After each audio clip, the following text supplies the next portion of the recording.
Hi, I'm Dr. Robert Kaufmann, and we're about to go beyond the terminus. Have you ever shaped the canal and simply found that the cones that you're using to obturate don't fit as well as you'd like? For those of us who use the vertical compaction of one Gutta Percha method for obturating canals, cone fitting is an essential part of performing quality endodontics. Besides ensuring that the filling material extends to the end of the canal, cone fitting helps us assess whether the canal has been adequately prepared for obturation. In order to properly use the vertical compaction of warm Gutta Percha technique, you must have sufficient taper to allow for the application of heat and pluggers. Virtually all clinicians today have adopted engine-driven rotary nickel titanium instruments as the method for cleaning and shaping canals. Better metallurgy, fracture resistance, heat treatment, and decrease in instrument taper have allowed us to make much more conservative preparations when performing endodontic treatment. Many manufacturers also sell correspondingly sized paper points and Gutta Percha cones that they claim match their shaping instruments. However, as much as we like to think that the shapes that we create can be filled with the standard obturating medium, there are going to be situations in which either the canals are so long or the tapers are such that the standard cones that they provide don't fit the canal adequately. The vertical compaction of warm Gutta Percha technique is based upon applying heat to the Gutta Percha, which needs to be of sufficient thickness and diameter to take the heat and become deformed. Therefore, the preparation size and taper must allow for the insertion of a heat carrier to the level that allows us to deform the filling material to conform to the canal space. Does a sealer play a role in this? Obviously. An interesting study performed by one of the Boston University graduates back in the 1980s showed that with proper shapes, Gutta Percha could be moved into lateral canals without the use of sealer, only with heat.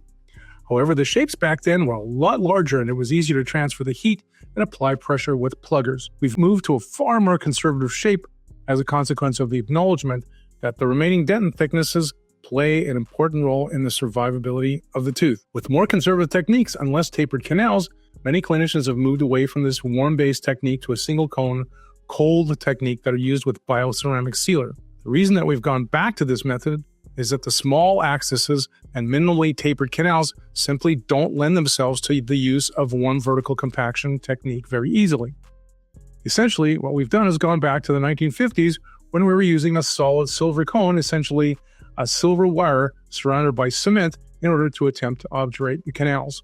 If you wish to create more conservative shapes, there are going to be situations in which using a standard out-of-the-box cone simply is not going to properly fit into the canal. Most often, the cone will bind in the more coronal aspects of the canal and not allow you to seat the cone to its full length. This can happen even when rotary nickel titanium-based instruments are used in the proper sequence, and the manufacturers claim that the cones should correspond to this prepared shape. In that case, when we wish to use the warm vertical compaction technique, we must modify the cones by using a technique known as the cold rolling technique. The cold rolling technique can also be used in very large canals when we use heat to fuse two larger Gutta Percha cones together and then roll them down with a slab to create one large Gutta Percha cone. You'll see that in the video that follows this presentation. This most frequently occurs when teeth have incompletely developed apices, where the apical foramen is very large, or whether there's resorption. In such cases, we can try to create an apical stop using long-term calcium hydroxide, or MTA, as a plug, and then obturate the rest of the canal with this modified Gutta Percha cone and classic warm vertical compaction. Two methods can be used to modify the Gutta Percha cones to properly fit the prepared canals. The first is called cold rolling. Cold rolling involves the use of two glass slabs stacked on each other to apply pressure to the Gutta Percha cone and modify the shape and taper. By rolling the glass slabs across the top of the Gutta Percha with pressure, we can make the cone more slender with less taper. This is how I most often use the technique when my cones are too thick and are binding coronally. It can also be used to adjust the tip diameter for a better fitting upon where the pressure is applied with the glass slab. Cold rolling of Gutta Percha cones can be done with any type of cone regardless of the Gutta Percha manufacturer. The most important skill is applying pressure of the slabs to the exact location where you want the shape to be modified. It takes practice, but once you get the hang of it, your cone fit times will be significantly reduced. The second method of cone modification is with the use of heat. There are rare situations, such as with very long cuspids, where the standard cone is not long enough or thick enough, even with cold rolling. In that case, we take a couple of Gutta Percha cones, an open flame, and melt the two cones together to create one soft cone. You can then take the warm cones and cold roll them as necessary to create the desired length and taper of the cone that fits this longer route. There are also going to be occasions in which the paper points that you're using simply aren't long enough for the canal space. The last thing you want to do is lose a paper point inside the canal and have to fish it out. Check out the video at the end of the presentation that shows how to attach a paper point to the end of a file and extend the paper point, allowing you to remove it safely. Remember, when we do the right thing, both of us get better, patients and clinicians. The Beyond the Terminus channel has no commercial sponsorship and no banner ads. Please make sure to like and subscribe so I can alert you the next time a video is produced. I very much appreciate you referring fellow professionals to the site. I encourage your participation and input. I'm always looking for comments and suggestions for presentations to help you with your endodontic treatment. So this is how you cold roll a cone. First of all, it's very important that we get a nice clean glass slab. So make sure you have no moisture on either side of the slab that you're going to be using to roll the cone. It's very important because otherwise the cone will slide around. You then take the cone that you want to adapt. Let's say, for example, it's this particular cone here. This one happens to be a 25. Doesn't really matter what cone you manufacture or what shape it's in. All you know is that, for example, in this case, it might be binding a little bit more coronally than you would like, and you need to sort of modify the shape. What you do is you take the upper glass slab, you put it on top, and you roll it very carefully. What you want to do is you want to modify the shape in a place that requires alteration of the taper. So we want, for example, if we want to modify this section here, we roll it a little bit harder in the more coronal portion. Takes a little bit of practice, and you'll notice that the cone will start to lengthen out. Therefore, you can modify the cone according to the shape of the canal. So when we're done, instead of having a normal cone, which looks something like this,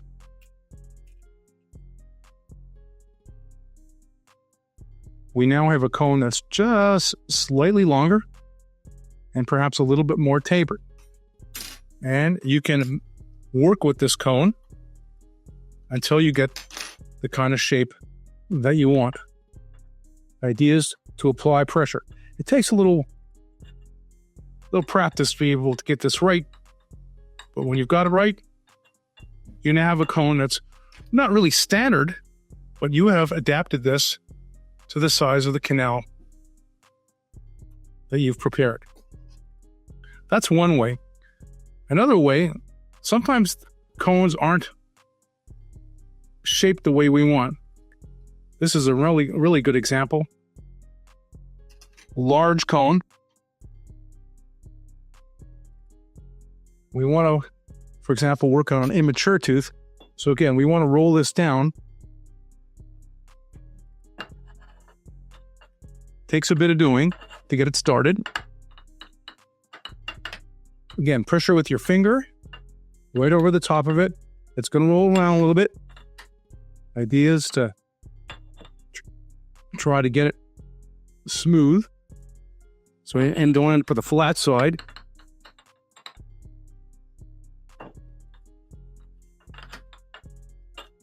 If you have problems with one cone, throw it out and use another one.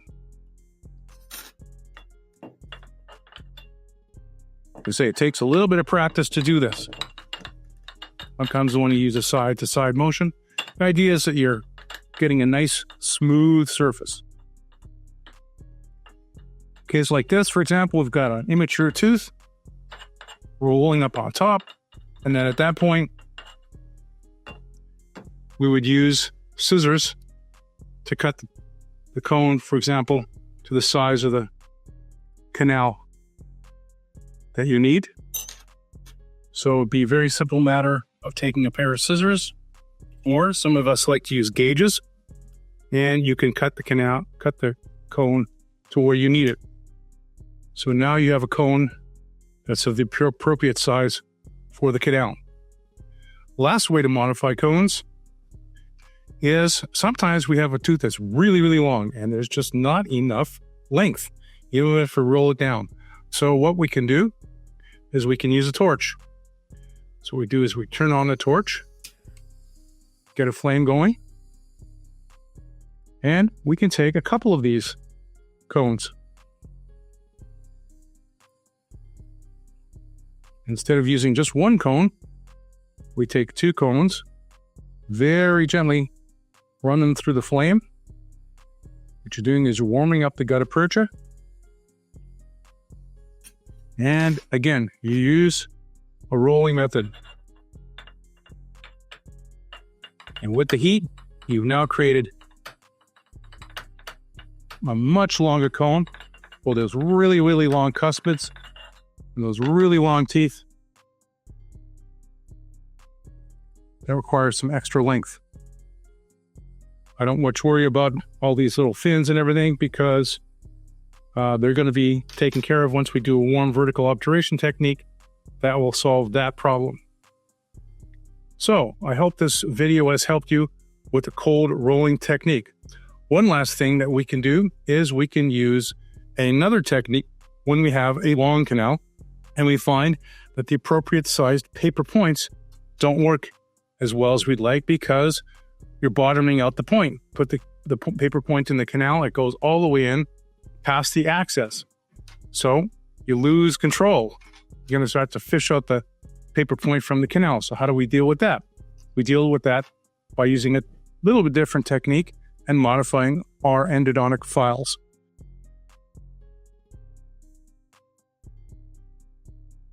Other times you may find a situation in which the paper points that you're using that are normally used with, for example, a regular tooth, something like a size 25 paper point. This one happens to be 40 diameter, but it's not long enough for the tooth. The actual canal system is long, let's say a long cuspid. And if you put this into the canal, it's going to be completely immersed into the canal and you're not going to be able to fish it out. So one of the ways that we can fix that is by taking a 20 file and by putting it into the paper point and turning it in. Give it a few turns so it's lodged in very, very well. So basically it fits into the paper point. Probably this one's about that depth. Now you have a paper point that you can use to dry a longer canal and make sure that it doesn't get caught in the canal, and you can fairly easily remove it. And if you have to do it for a couple of times, or for example, if you have a tooth that's really, really big apex, long tooth with a large apex, you use a larger paper point. And what we do is we, again, twist it into the paper.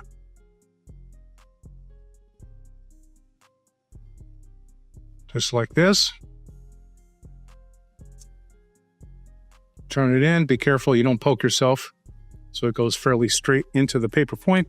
And now you've got a paper point that will easily negotiate the longest of the canals. Very simple and easy trick to be able to dry canals even when they're really long. Thank you for joining me on this edition. I hope to see you again the next time we go beyond the terminus. See you then.